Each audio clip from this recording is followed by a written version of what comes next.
Students कैसे हैं आप? आई होप आप सब ठीक है। आज हम बात करेंगे आपसे चैप्टर नंबर 19 की, और ग्रोथ एंड डेवलपमेंट जो है हमारा चैप्टर होगा सेकेंड ईयर बायोलॉजी में। और आज हम टॉपिक जिसकी बात करने वाले हैं that is role of cytoplasm in development, role of nucleus in development. तो स्टूडेंट्स, इस टॉपिक को जो role of cytoplasm in development है इसको स्टडी करने के लिए सबसे पहले मैं आपको जो है ये एसिडियन एग की बात करूंगा, the fertilise egg of an ascidian, इसकी मैं बात करूंगा। पहले इसको थोड़ा सा समझ लेते हैं, फिर इस टॉपिक पे आते हैं। जी स्टूडेंट, जैसे तो आप स्क्रीन पे देख रहे हैं कि हमारे पास जो है एक एसिडियन की जो है ये पिक बनी हुई है। और ये एक्सीडियन जो है एक समंदर में रहने वाला जानदार है। और आप इसको अगर साइंटिफिक क्लासिफिकेशन के हिसाब से देखें तो किंगडम एनिमीलिया कोर्डेटा में है, सब फाइलम ट्यूनिकेटा है। और एसिडियसी जो है इसकी क्लास है, और बायोवॉल्विया इसमें हम देखेंगे। और ये ऑर्डर्स के 3, 4, 5 लिखे हुए हैं। और एसिडियन जो है आप कह लें कि एक समंदर का जानदार है, ये आपको पता होना चाहिए। सो ये इसकी पिक है। इसके अलावा भी 2-4 पिक्स मैं आपको और दिखा देता हूँ। ये आप देख सकते हैं, ये भी समंदरों में रहने वाले पॉलिप्स हैं, एक्सीडियन से ही इनका ताल्लुक़ है। इसके अलावा ये सब कुछ फैमिली के मेंबर जो हैं एक्सीडियंस हो सकते हैं। सो स्टूडेंट्स, ये हमारे पास कुछ एग्जांपल है एक्सीडियंस की। हम इसके एग की बात और एग के डेवलपमेंट की बात करते हैं आपसे। स्टूडेंट्स, काफ़ी रिसर्च के बाद साइंसदानों को ये पता लगा है कि जो साइटोप्लाज्म है उसमें कुछ ख़ास किस्म के इंग्रेडिएंट्स होते हैं। जैसे एक डेवलपिंग सेल है, जाइगोट है, तो जाइगोट में आपको मिलेंगे साइटोप्लाज्मिक कुछ कंपोनेंट्स। तो स्टूडेंट्स, इन साइटोप्लाज्मिक कंपोनेंट्स को, यानी साइटोप्लाज्म में कुछ ऐसी चीज़ें मौजूद होती हैं जिनको हम नाम देंगे मोर्फोजेनेटिक डिटर्मिनेंट्स का। यानी कुछ ऐसे ऐसे कुछ किस्म के प्रोटीन्स या कुछ किस्म के मॉलिक्यूल्स जो शायद मॉर्फोजेनेटिक डिटर्मिनेंट्स हैं, यानी आपकी सेल की शेप, सेल की किस्मत जो है उनके हाथ में है, साइटोप्लाज्म के हाथ में है। तो डेफिनेटली जब शेप जो है साइटोप्लाज्म ने देनी है, यानी कि there is something involvement of cytoplasm in the cell morphology, तो सेल डिफ्रेंसिएशन में फिर इनका बहुत बड़ा किरदार है। तो यही बात इन्होंने पहली 2 लाइनों में लिखी है। सो ये कह लें कि आप दीज डिटर्मिनेंट्स जो हैं ये ब्लास्टोमेर्स में होते हैं। यानी ब्लास्टोमेर्स का ब्लास्टोमेर्स आप समझ गए होंगे मेरे पिछले लेक्चर्स के कि ये बहुत से डिवाइडिंग सेल्स होते हैं। सो लेट्स से दैट कि ये 2 सेल स्टेज है। एक जाइगोट क्लीवेज किया, 2 सेल स्टेज आ गई, और उसके बाद ये देखें ये 4 सेल हो गए, और फिर ये 4 सेल से स्टूडेंट्स जो हैं ये अब 8 सेल्स हो गए। तो this is called as cleavage. और ये जो सेल्स आपको मुख्तलिफ नज़र आ रहे हैं, दीज आर नोन एज ब्लास्टोमेर्स। तो स्टूडेंट्स, यहाँ पे जो मैं आपसे बात कर रहा हूँ वो है एक्सीडियन एग की, जिसमें साइटोप्लाज्म है। तो 5 डिफरेंट कलर्स जो हैं साइंसदानों ने देखे हैं। तो 5 डिफरेंट कलर्स जो, उनका क्या मकसद है, मतलब ब्लास्टोमेर्स में अगर ये कलर्स जो हैं वो नज़र आते हैं तो इनका क्या मकसद हो सकता है। तो उन्होंने कहा है कि जी पहले तो सिनेरियो ये है कि जो क्लियर साइटोप्लाज्म होता है, वो क्लियर साइटोप्लाज्म जो है वो लार्वल एपिडर्मिस बनाता है। यानी जो लार्वा की बाहर की जो लेयर है, बाहर की जो कवरिंग है लार्वा की, डेफिनेटली एग ने लार्वा बनना होता है, फिर एडल्ट बनना होता है, तो वो इसकी एपिडर्मिस बनाने में क्लियर साइटोप्लाज्म जो है इसका किरदार है। उसके बाद स्टूडेंट्स, हमारे पास आता है येलो साइटोप्लाज्म। ये हमें मसल सेल्स को ग्रो करने में हेल्प करता है। तो आपने बस ये बातें याद रखनी है, बोर्ड में एमसीक्यूज़ के तौर पे आपको पूछी जा सकती हैं। उसके बाद ग्रे वेजिटल साइटोप्लाज्म है, यानी जो गट को रेज करेगा, यानी जो लार्वा है उसका गट जो है वो ग्रे साइटोप्लाज्म जो है, इसका फेट है कि अगर कोई ग्रे कलर का साइटोप्लाज्म ब्लास्टोमेर मिलता है, यानी आपको इनमें से कोई ब्लास्टोमेर जो है वो ग्रे नज़र आता है, तो लिटरली मीन्स कि वो गट बनाने वाला है। और फिर ग्रे इक्वेटोरियल, एक वेजिटल और एक इक्वेटोरियल साइटोप्लाज्म जो होगा वो प्रोड्यूस करेगा नोटोकॉर्ड एंड न्यूरल ट्यूब। तो ये बस मैंने आपसे शेयर करना था, जो कि साइटोप्लाज्म भी डेवलपमेंट में जो है अपना किरदार अदा कर रहा है। उसके बाद स्टूडेंट्स हम बात करेंगे रोल ऑफ न्यूक्लियस की, कि आखिर न्यूक्लियस जो है वो कैसे किरदार अदा करता है डेवलपमेंट में। तो स्टूडेंट्स, अब हम बात करते हैं आपसे न्यूक्लियस की डेवलपमेंट में रोल की, यानी role of nucleus in development. इसमें सबसे पहले मैं आपको एक साइंसदान जो है वो मिस्टर हैमरलिंग के बारे में बताता हूँ, जिन्होंने एक्सपेरिमेंट किया और न्यूक्लियस का किरदार बताया कि डेवलपमेंट में न्यूक्लियस का कितना बड़ा किरदार है।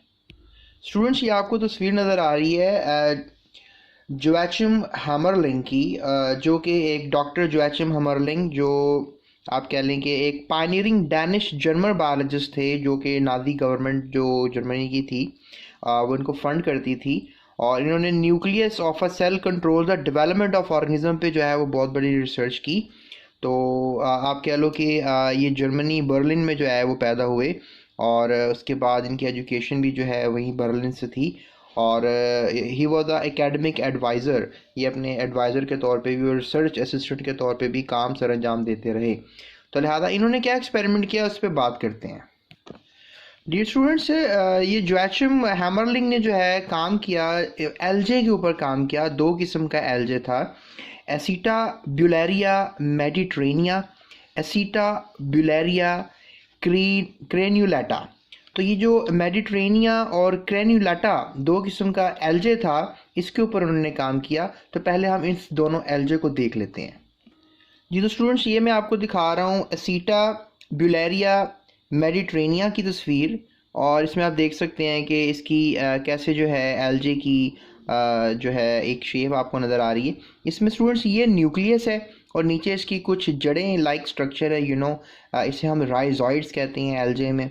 और ये फिर इसका एक स्टॉक आपको नज़र आ रहा है, this is called the stock, और ये स्टॉक जो है फिर ये ऊपर की तरफ मूव कर रहा है, और ये एक वर्ल ऑफ हेयर्स भी आपको नज़र आ रहा है। तो लिहाजा ऊपर से इसका एक ये कैप भी आपको नज़र आ रहा है जिसके अंदर तमाम मतलब अपकमिंग ग्रोइंग स्पोर्स और मेल फीमेल पार्ट्स जो हैं वो ग्रो करते हैं, जिसको आप cap, cyst, opening of cyst, और फिर ये गैमीट्स वगैरह आपको कॉपुलेशन उनकी और जायगोट, और फिर दोबारा ये ग्रोथ होती हुई आपको नज़र आ रही है। तो उन्होंने इस जानदार को जो है एज एन एक्सपेरिमेंट यूज़ किया। That is a very important point to know for you. ये आप एक और तस्वीर देख सकते हैं, ये बिल्कुल ओरिजिनल है मेडिट्रेनिया एलजे और एसिटा बोलेरिया मेडिट्रेनिया। तो ये भी एक तस्वीर ज़बरदस्त है जो आपको दिखाई जा सकती है।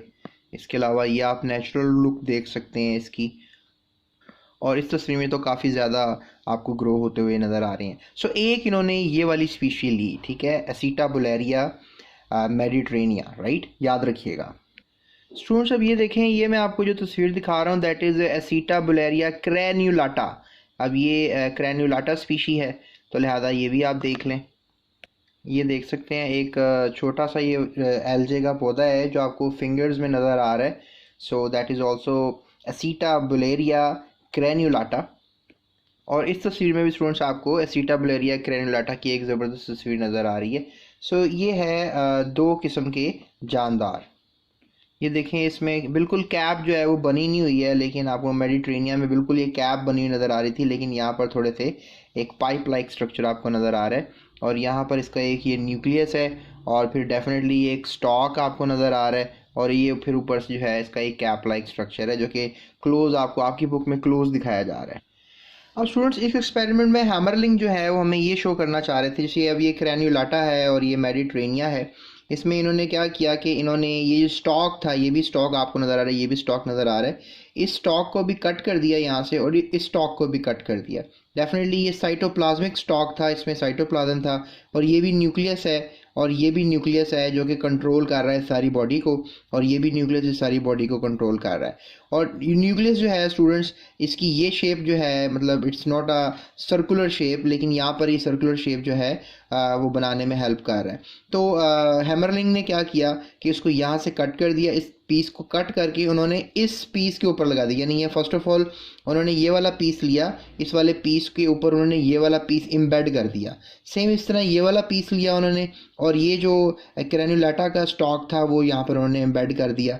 और ये जो स्टॉक्स थे ये जब एम्बेड हो गए, यानी क्रॉस एक्सचेंज हुआ यहाँ पे साइटोप्लाज्म का आप कह लो, तो फिर क्या हुआ कि अब साइटोप्लाज्म अगर डेवलपमेंट में हेल्प करता या कोई एक जेनेटिक इन्फॉर्मेशन रखता, तो फिर क्या होता कि ये जो स्टॉक था ये एक यू कैन से कि इस तरह की बॉडी क्रिएट करता, बिकॉज इफ़ ये जो स्टॉक था ये तो क्रेन्यूलाटा का स्टॉक था, ये वाला स्टॉक जो था ये क्रेन्यूलाटा का स्टॉक था। तो लिहाजा क्रेन्यूलाटा की जो ऊपर वाली बॉडी है, अगर इसके अंदर इन्फॉर्मेशन होती तो ये जो बॉडी ऊपर आपको एक नज़र आ रही है जो कि नॉन सर्कुलर बॉडी है, तो ये नॉन सर्कुलर बॉडी ही ऊपर ग्रो करती। लेकिन यहाँ पर आप देख रहे हो कि इवन ये जो स्टॉक है क्रेन्यूलाटा का है, लेकिन फिर भी ऊपर एक सर्कुलर बॉडी जनरेट हो रही है।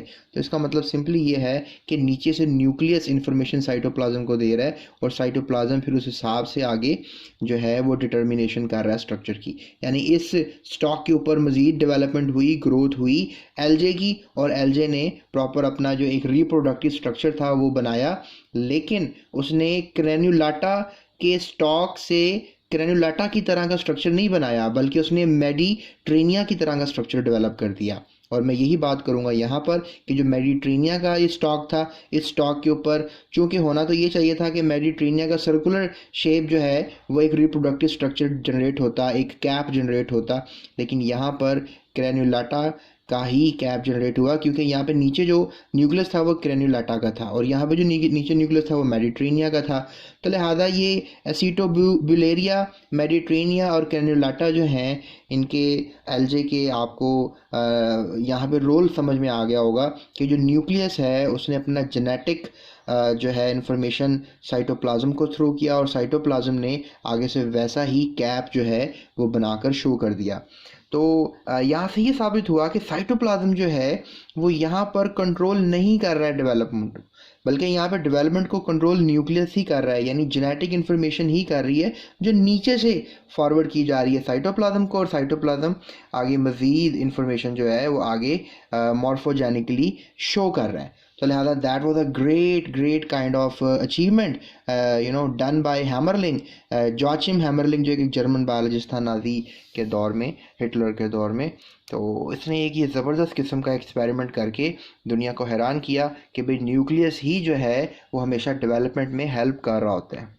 तो यहाँ से ये डेफिनेटली पैराग्राफ भी आपको अब समझ में आ जाएगा कि इस एक्सपेरिमेंट से हमें ये समझ में आया कि both gene and cytoplasm no doubt important role play कर रहे हैं डेवलपमेंट में, यानी कि जो जीन है जो न्यूक्लियस से आ रही हैं और साइटोप्लाज्म आगे से एक उसकी डिटर्मिनेशन कर रहा है। तो लिहाजा nucleus contain all the genes which determine the characteristics of the individual, जबकि cytoplasm play role for the selection of genes, यानी जीन्स की सिलेक्शन के लिए जो है वो साइटोप्लाज्म एक रोल अदा कर रहा है। लिहाजा देखें यहाँ पर जो साइटोप्लाज्म ने जीन पिक किए वो इस क्रेन्युलाटा न्यूक्लियस से ही पिक किए, और यहाँ पर जो साइटोप्लाज्म ने जीन पिक किए वो इस मेडिट्रेनिया न्यूक्लियस से ही पिक किए, और यहाँ कैप लाइक स्ट्रक्चर बना दिया और यहाँ एक क्लोज्ड कैप लाइक स्ट्रक्चर बना दिया, जिससे ये साबित हुआ कि जो न्यूक्लियस है वो ही जेनेटिक रोल अदा कर रहा है। तो स्टूडेंट्स, आई होप ये हैमरलिंग का एक्सपेरिमेंट जो है आपको क्लियर हो गया होगा, और जिसमें मैंने आपको बताया कि कैसे दो डिफरेंट स्पीशीज़ हैं जानदारों की जो हेल्प कर रही हैं फॉर द डेवलपमेंट, और न्यूक्लियस जो है इसमें रोल अदा कर रहा है। स्टूडेंट्स, मेरे नेक्स्ट लेक्चर में मैं आपको कॉन्सेप्ट ऑफ डिफरेंशिएशन बताऊंगा। अभी डिस्क्रिप्शन में जो है वो लिंक्स मौजूद हैं, उनको आप फॉलो कर सकते हो, और आपकी इस चैप्टर के तमाम जो वीडियोस हैं वो एक प्लेलिस्ट में है, वहाँ पर आप लिंक को क्लिक करो, प्लेलिस्ट ओपन हो जाएगा, उसमें से आप कोई भी वीडियो देख सकते हो। और किसी भी चैप्टर की एक्सरसाइज के तमाम क्वेश्चंस मैंने हल कर दिए आप लोगों के लिए। तो चैनल को सब्सक्राइब किए बगैर आपने नहीं जाना, और concept of differentiation, embryonic induction, इसकी वीडियो देखना ना भूलिएगा। सो अपना बहुत ख्याल रखिएगा और दूसरों का भी बहुत ख्याल रखिएगा, और मेरा चैनल सब्सक्राइब करके अपने दोस्तों से ज़रूर शेयर कर दीजिएगा। Thank you so much.